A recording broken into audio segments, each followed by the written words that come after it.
Welcome to part 2 of an attempt at stopping the rattling in a check valve.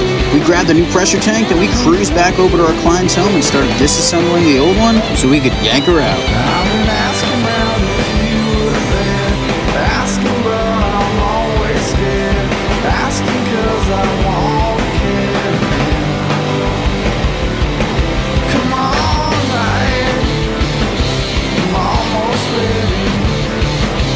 Not right, I'm almost ready. I'm wondering if the message sent, wondering if I made it in, wondering what it is. When we turned the water back on, we and the customer were very happy to see that everything was working and the rattling had stopped. Now all we had to do was take the old tank and put her out to pasture. And it's just another day as a pipe hitter.